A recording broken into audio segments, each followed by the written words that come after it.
Alhamdulillah wahda.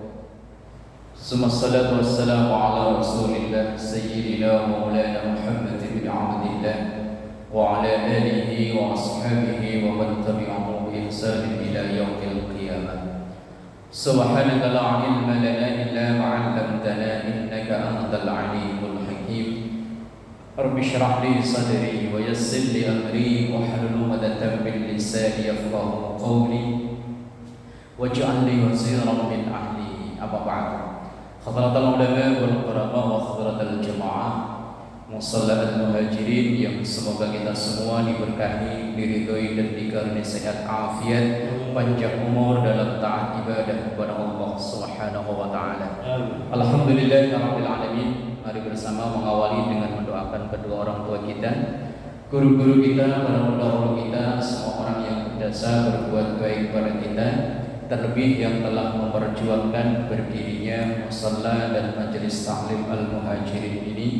Kita doakan anak cucu keturunan kita semoga semua dijadikan saleh, salehah, keluarga sakinah, mawaddah, warahmah, rezeki halal dan barakah. Kita doakan yang sakit, jamaah kita, keluarga kita atau warga di perumahan pilihan ini.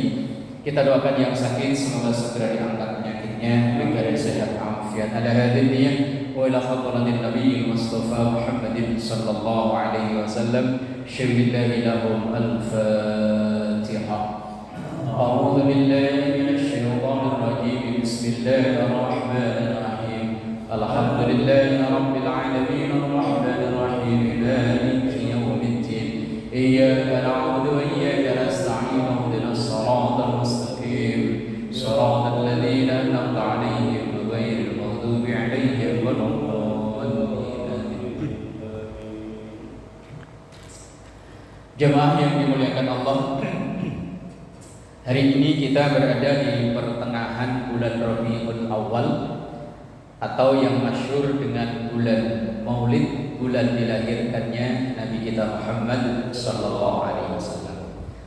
Terlepas dari pro dan kontra, yang mayoritas memang yang pro, yang mendukung pelaksanaan perayaan Maulid Nabi, dan ada sebagian kecil yang kontra, yang tidak mau menganggap atau merayakan perayaan Maulid Nabi.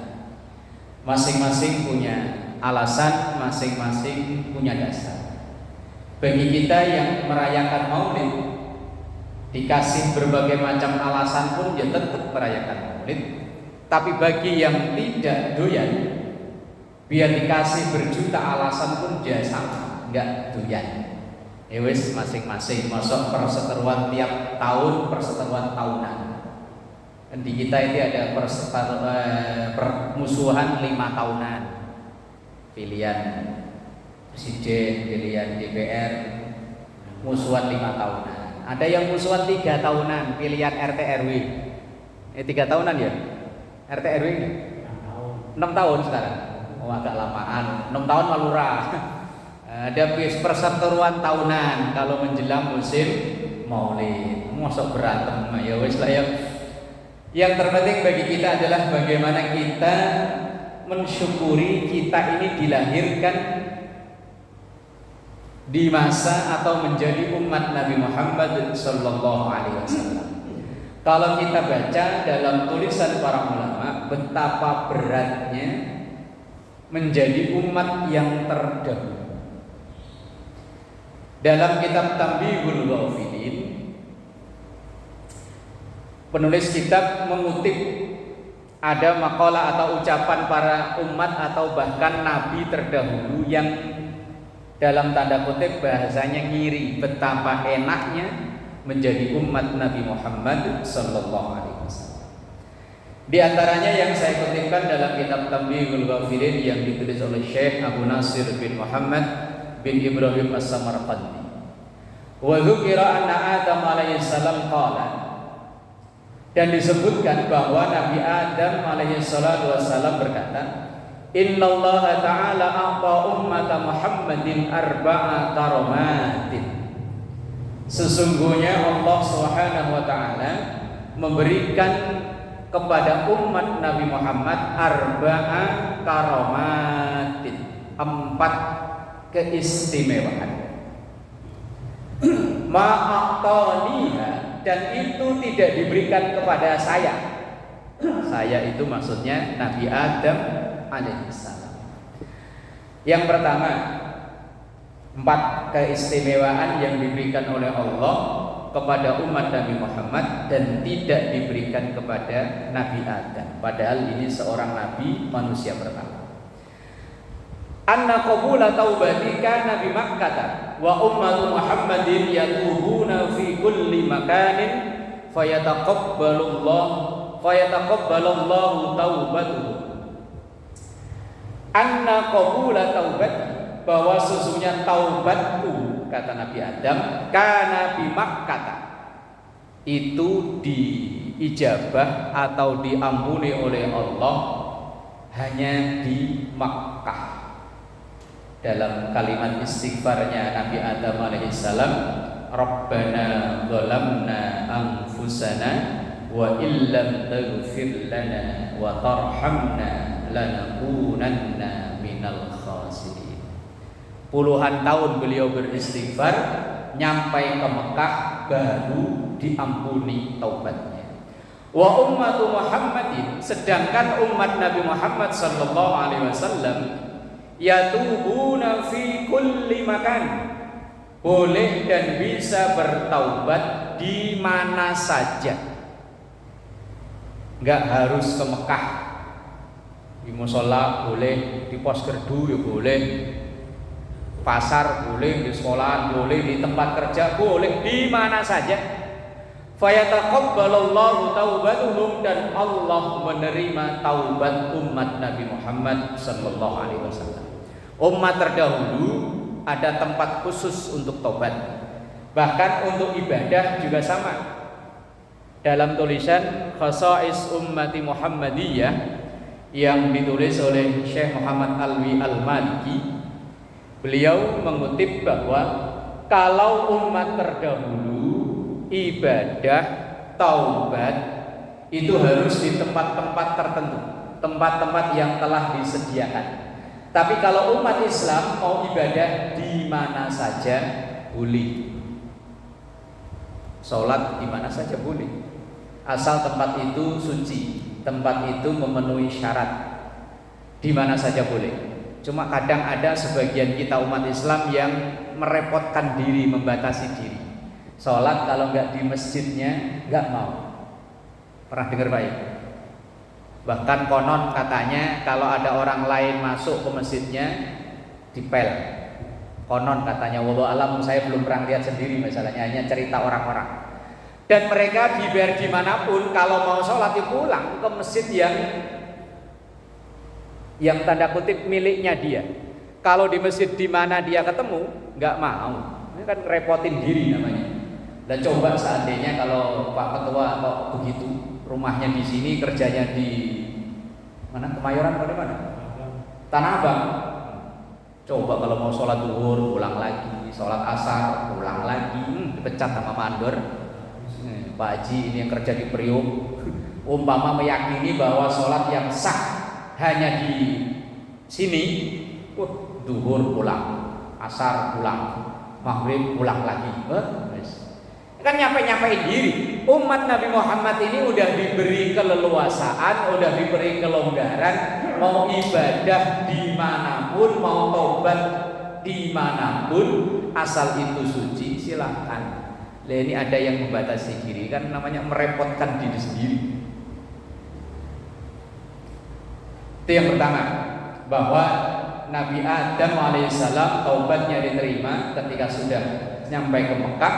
Tapi taubatnya umat Nabi Muhammad sallallahu alaihi wasallam dimanapun terserah bisa. Kemudian yang kedua, anni kuntu labisan falamma asaitu ja'alani uryanan. Saya berpakaian, tapi ketika saya melakukan kemaksiatan, yaitu memakan buah yang dilarang oleh Allah, wala taqraba hadhihi syajarata fatakuna minal zalimin. Begitu buah itu dimakan, ya langsung spontan pakaian yang nempel di badannya diambil oleh Allah, hilang, terus tiba-tiba menjadi telanjang. Itu Nabi Adam. Wa ummati Muhammadin sallallahu alaihi wasallam ya'suna uratan. Tapi ada sebagian umat Nabi Muhammad yang berbuat maksiat dengan telanjang. Sekarang malah makin heboh, makin marah. Kadang kita buka aplikasi HP Quran nongol aja iklan yang pakai cuman sepotong-sepotong.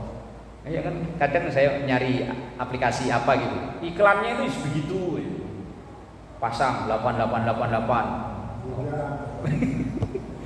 Aduh ya Allah, nongol aja, ada tanda silang asal dipencet hilang bentar, nongol lagi. Saya tanya ke orang-orang, ya memang itu yang biayai kok. Wah, siampun lah. La umat Nabi Muhammad sallallahu alaihi wasallam wa ummatu Muhammadin ya'suna uratan. Umat Nabi Muhammad sebagian kecil ada yang melakukan dosa dengan telanjang. Fayalbasuhumullah, tapi Allah tetap mengaruniai ia berpakaian. Yang kedua, yang ketiga, anni lamma asaitu furiqa baini wa baina imraati. Sesungguhnya aku ketika aku melakukan kemaksiatan memakan buah khuldi itu tadi, furiqa dipisahkan baini antara aku wa baina imraati dan antara istriku. Nabi Adam dan istrinya dipisah oleh Allah ketika melakukan dosa itu. Wa ummatu Muhammadin sallallahu alaihi wasallam ya'suna wa la yufarriqu bainahum wa baina azwajihim. Lah umat Nabi Muhammad sallallahu alaihi wasallam berbuat maksiat kayak apa ya tetap bisa kumpul sama keluarganya, kecuali kalau maksiatnya itu berhubungan dengan kenegaraan. Kalau keagamaan biar zina kayak apa ya enggak kena pasal ya, kecuali kalau apa anak di bawah umur tetap bisa kumpul anak istri. Bahkan sekarang biar dianggap dosa besar kalau ada yang bela dari yang mengatasnamakan hak asasi manusia, tetap banyak yang belain. Dalam Islam termasuk hukumnya dosa besar ketika lanang karo lanang, wadon karo wadon. Tapi di Indonesia ini banyak yang membela. Mereka mengatasnamakan hak asasi manusia, padahal ini termasuk dosa besar. Mereka mengatakan katanya ini kehidupan modern gimana? Zaman umat Nabi Lut sudah ada, ribuan tahun yang lalu sudah ada kok maksiat itu. Tapi maksiat itu dilakukan, ya tetap bisa kumpul dengan keluarganya. Wa ummatu Muhammadin sallallahu alaihi wasallam ya'suna kharijal jannah fayadkhulunaha bit-taubah. Ani sesungguhnya aku, kata Nabi Adam, asaitu fil jannah, saya melakukan kemaksiatan itu di dalam surga. Kan ketika Nabi Adam diciptakan oleh Allah, dilengkapi dengan istrinya, langsung ditempatkan di surga.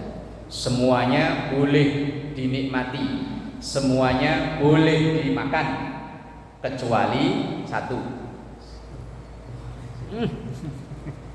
Kecuali satu yang nggak boleh. Tetapi kadang kan yang dilarang itu malah yang bikin penasaran. Iya, bikin penasaran kan kalau yang dilarang. Kalau yang nggak dilarang malah biasa-biasa aja. Kalau dilarang kayak apa sih? Akhirnya kejeblos. Tapi kharajan ini kan satu dosa yang aku perbuat, kata Nabi Adam, yang dulunya saya di surga, dikeluarin oleh Allah. Lah umat Nabi Muhammad dosanya banyak. Wa ummatu Muhammadin sallallahu alaihi wasallam ya'suna kharijal jannah, melakukan maksiat di luar surga kayak kita ini.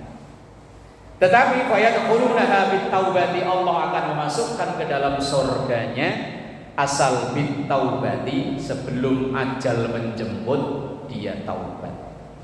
Sebesar dosa apapun, dalam satu hadis, kalau nggak salah ada dalam Mukhtarul Ahadits atau dalam Riyadhus Shalihin juga ada kalau nggak salah, itu Rasulullah sampaikan begini, kullu ummati mu'afan illal mujahirin.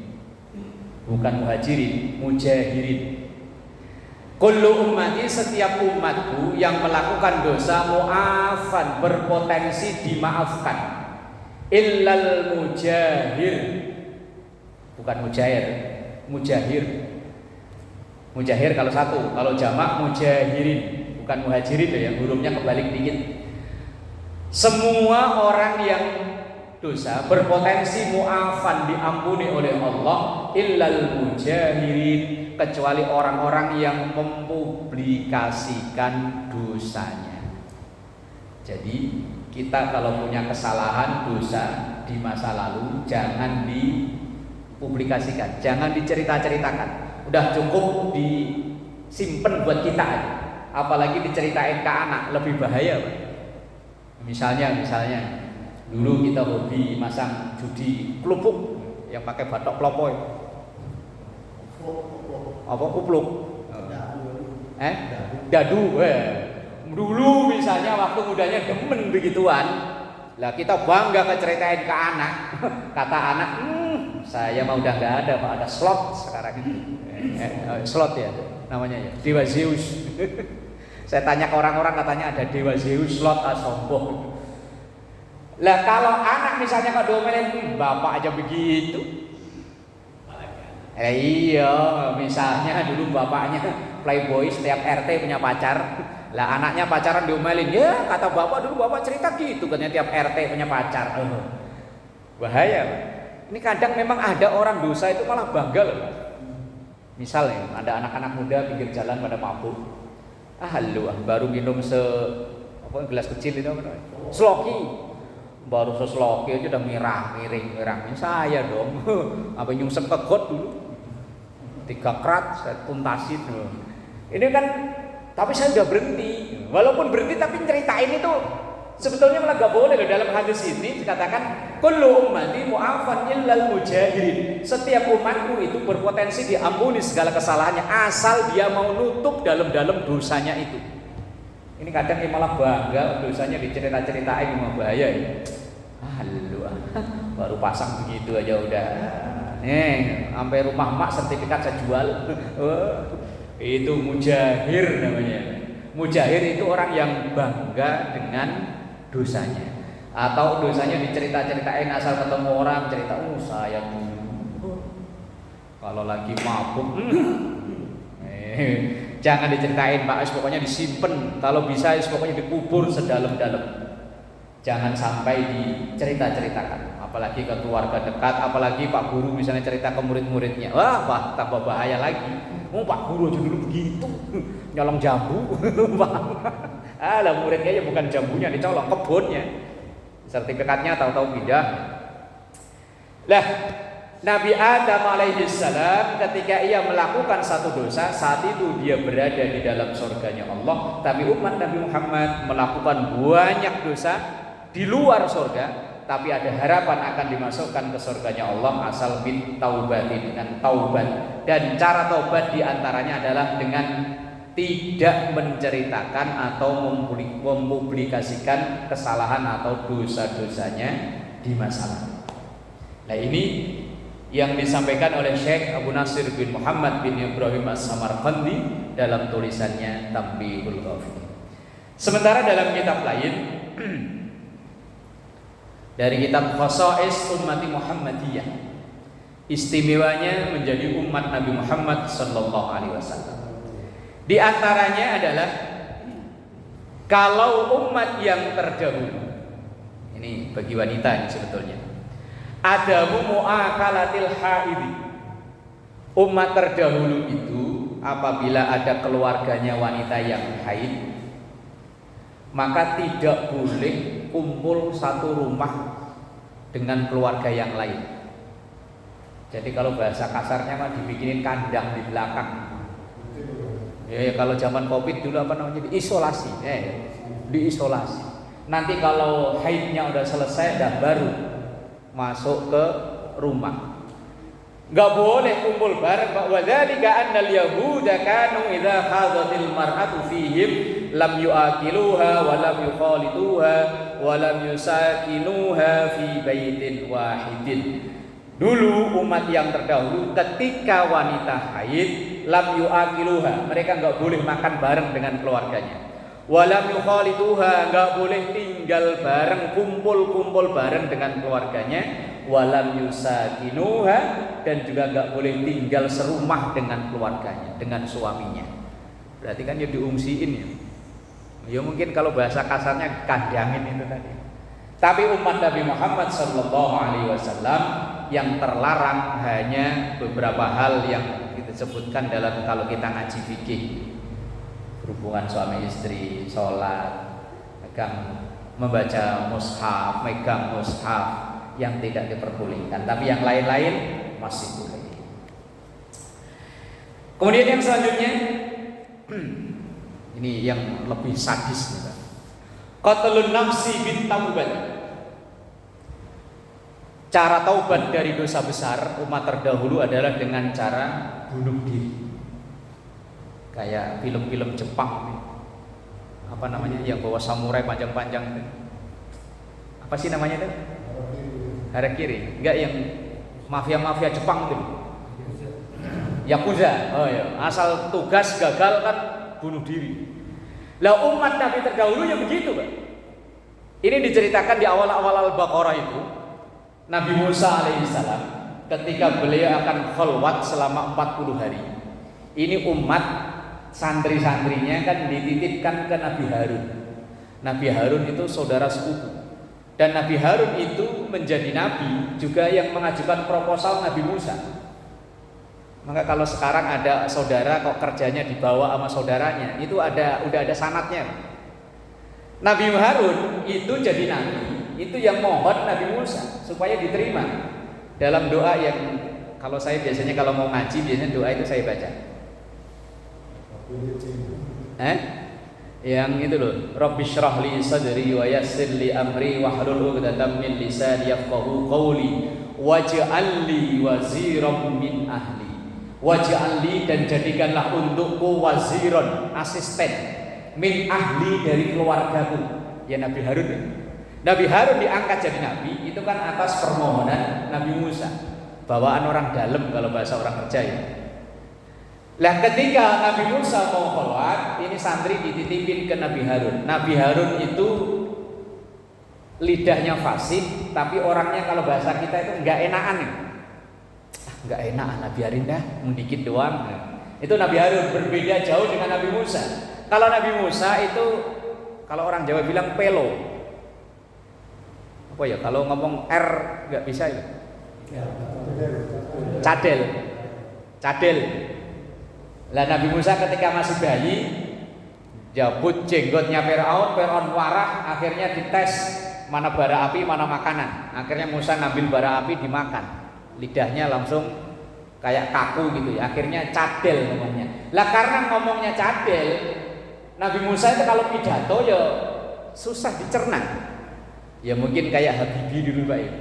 Habibie itu kan cerdas luar biasa. Cuman kalau kita dengerin pidatonya Habibie capek Pak. Lama apa namanya? Enggak begitu jelas. Kadang malah orang yang enggak begitu pinter tapi kalau pidato mantep. Lah itu kayak Nabi Musa sama Nabi Harun. Nabi Musa itu agak cadel tapi cerdas pinter luar biasa. Sementara Nabi Harun itu balikannya. Ngomongnya fasih tapi orangnya nggak enakan. Nah ketika Nabi Musa pergi khalwat, lah orang-orang yang musuhnya Nabi Musa, wah kesempatan nih. Begitu Nabi Musa pergi, ada yang datang, Musa Samiri, Musa juga namanya, datang ke santri-santrinya Nabi Harun. Mumpung Musa pergi, ini ada sembahan baru lebih keren, anak sapi tapi bisa ngomong. Di awal surat Al-Baqarah. Wah, akhirnya banyak santri yang kepikat pengen akhirnya ya nyembah sapi. Begitu Nabi Musa pulang marah dengan semarah-marahnya, memberitahukan kepada santri-santrinya yang udah nyembah anak sapi itu untuk taubat dengan cara faqtulu anfusakum. Fatubu ila bari'ikum faqtulu anfusakum. Taubatlah kalian kepada Tuhan kalian dengan cara faqtulu anfusakum, dengan cara bunuh diri. Serem. Itu umatnya Nabi Musa. Tapi umat Nabi Muhammad sebesar apapun dosa, asal dia taubatan nasuha, diampuni oleh Allah Subhanahu wa ta'ala. Kemudian di antara lagi yang menjadi perbandingan antara umat Nabi terdahulu dengan umat Nabi Musa, dengan umat Nabi Muhammad, bahwa umat Nabi Muhammad itu jauh lebih nyaman, lebih enak dibanding dengan umat yang terdahulu. Di antaranya yakni tahrimu istighalihim yauma idihim. Haramnya tidak boleh melakukan kegiatan apa-apa ketika di hari raya mereka. Nah, hari raya itu kan ada hari raya mingguan, ada hari raya tahunan. Kalau kita umat Islam, hari raya mingguan ya hari Jumat. Yang tahunan ya setahun 2 kali, Idul Fitri sama Idul Adha. Kalau umat Nabi Musa, hari rayanya kalau mingguan itu hari Sabtu. Dikenalnya dengan hari Sabat. Ya, sekarang yang umat apa itu? Yang di Jaya itu, yang depan TK Marsupir ini kan ada gereja Advent.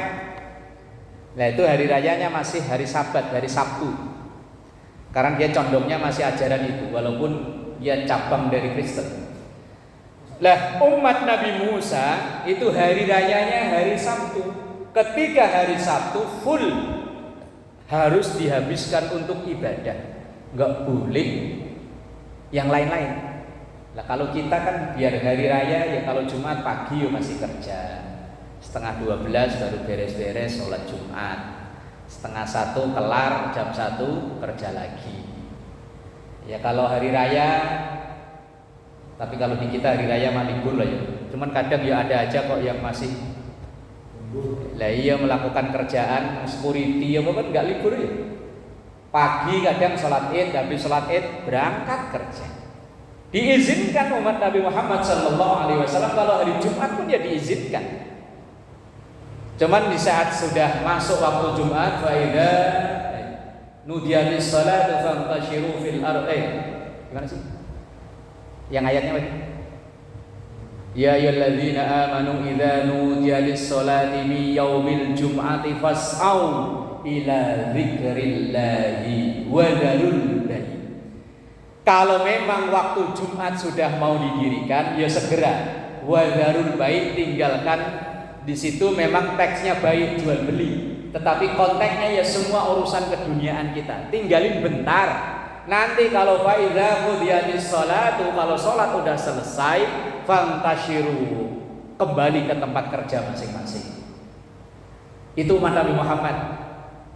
Tapi umat Nabi terdahulu ketika hari Sabtu ya full, nggak boleh kemana-mana. Wes pokoknya ya ibadah aja. Kayak di Bali ketika hari raya Nyepi itu kan full ya, kegiatan sampai bandara aja konon katanya tutup ya.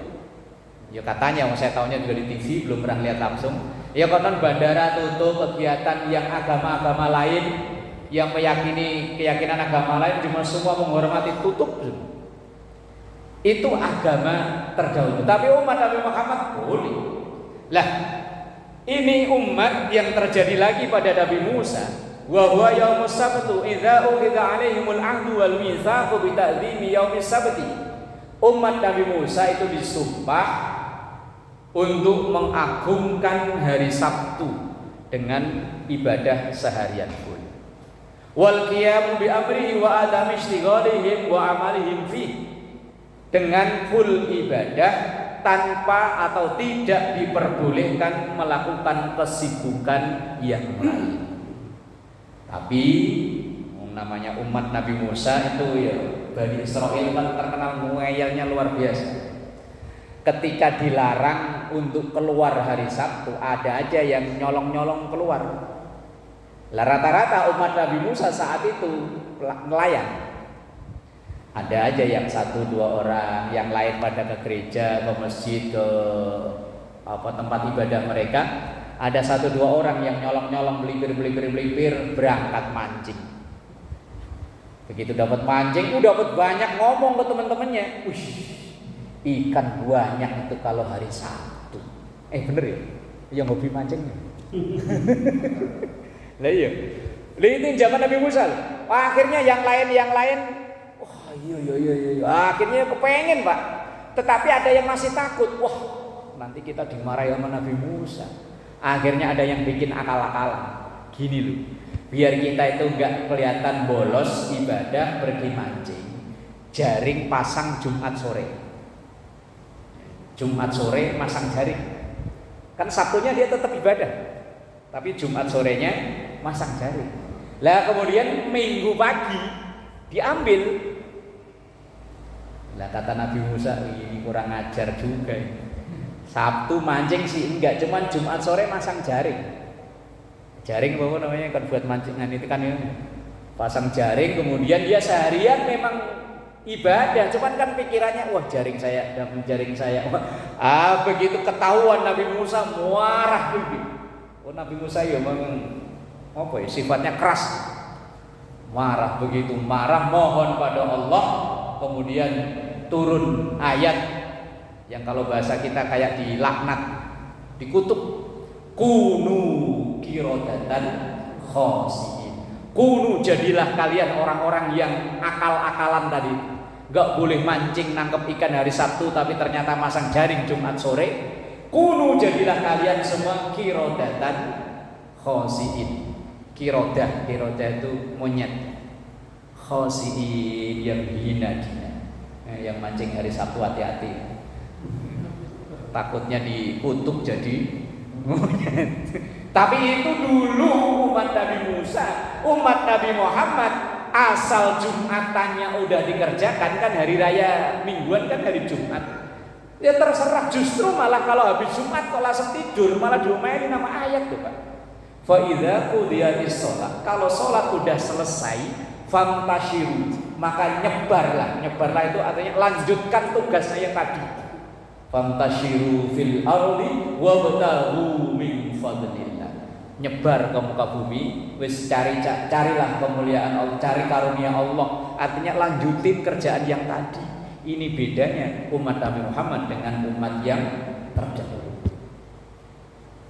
Ini kita wajib bersyukur menjadi umat Nabi Muhammad sallallahu alaihi wasallam.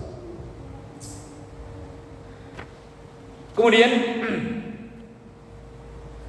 qata'u mawdhi'in najasati fa idza asabatin najasah sauba ahadihim fa innahu alaihi ay yaqta'ahu liyutahhirahu wa la yakfi ghuslahu kama akhrajahu al-Bukhari fi sahih. Baju pakaian yang terkena najis, kalau umat yang terdahulu cara mensucikannya dipotong. Kalau yang kena sini lah masih mending ya, masih pantas dipotong. Kalau yang kena sini potong, aduh, tambal-tambalan kayak opo ya bajunya ya. Umat Nabi yang terdahulu fa idza asabatin najasatu sauba ahadihim, kalau pakaian mereka terkena najis, fa innahu alaihi ayyaqta'ahu, maka ia wajib memotongnya liutahhirahu, dan itu cara membersihkan. Umat Nabi Muhammad cukup dicuci. Kalau najis mukhafafah cukup disiram sekali udah beres. Cuman sekarang kayaknya najis mukhafafah udah nggak ada. Najis mukhafafah itu kan najis yang paling ringan, air kencingnya anak kecil laki-laki yang belum berumur 2 tahun dan belum mengkonsumsi apa-apa selain ASI. Lah sekarang bayi baru lahir udah dikasih pisang. Bubur, terus yang makanan formula itu kan ada yang kotak itu. Anak saya dulu juga baru lahir disuruh beli itu sama bidannya, Pak beli yang ini loh. Wah, berarti najis mukhafafah udah nggak ada sekarang. Apa mungkin masih ada ya? Kayaknya kok nggak ada ya. Kayaknya bayi lahir udah langsung pisang atau mungkin makanan-makanan tambahan formula, bubur. tahu dikecek.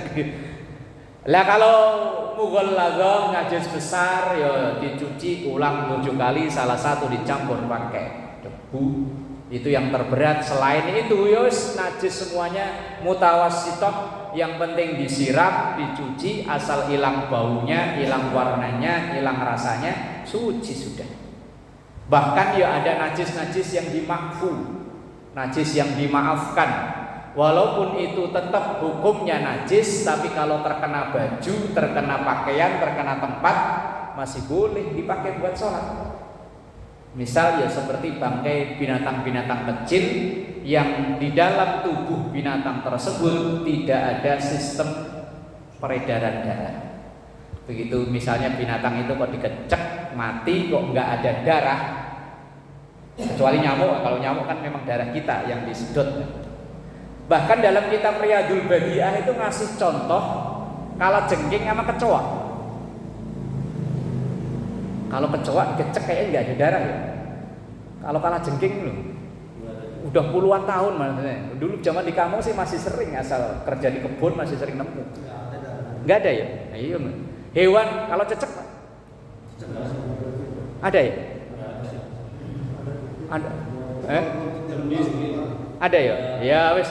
Pokoknya patokannya kalau itu ada darah maka najisnya tidak dimakfu. Tapi kalau tidak ada darah dimakfu. Dimakfu itu artinya bangkainya misalnya ketinggalan kantong baju, nyelip di sorban atau nyelip di peci sini, dipakai buat sholat tetap sah. Ya kalau hewan-hewan kecil nggak ngalir ya. Ya kalau nggak ngalir berarti dimakfu cecek. Bangkainya aja dimakfu apalagi cuma kotorannya. Cuman kan kalau kotoran banyak kan kayaknya kelihatannya gimana gitu ya. Kadang kan musola gitu ya, di pojok-pojokan gitu ya. Bangkainya cecek aja. Kalau memang itu tidak ada darah yang mengalir, dimakfu kan najisnya. Apalagi cuma kotorannya. Itu enaknya umat Nabi Muhammad SAW. Umat terdahulu gak bisa. Satu lagi yang ditulis oleh Syekh Muhammad Alwi Al-Maliki. Umat Nabi Muhammad bersuci tidak hanya terbatas pakai air. Nah ini kan pada ngalir nggak air? Ya kalau setelah tetap berlanjut ya tayamum. Tetapi kon air di pam mati ada sumur. Sumur seandainya nanti mati ada isi ulang pak.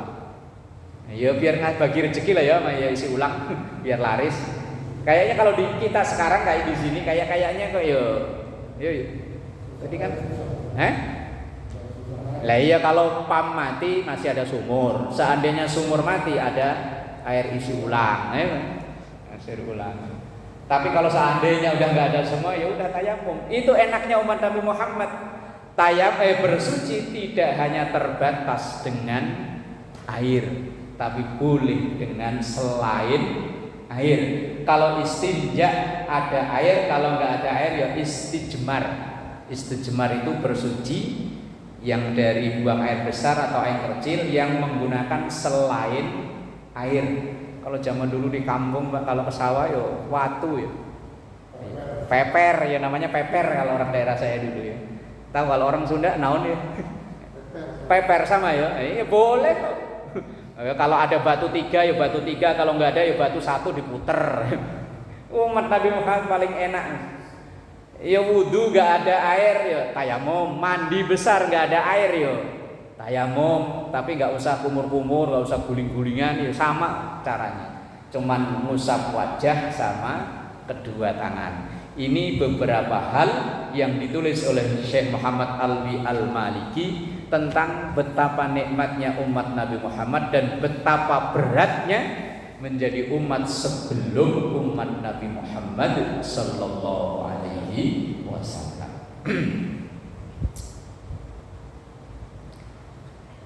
Bismillahirrahmanirrahim.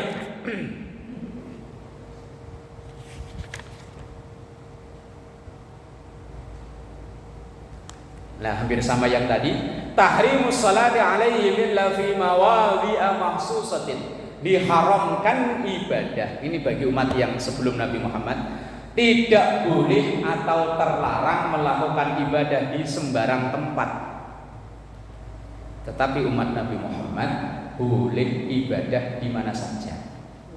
Bahkan kalau yang Katolik ya konon, kan kebetulan saya punya tetangga orang Katolik. Kalau tempat ibadah paling selektif.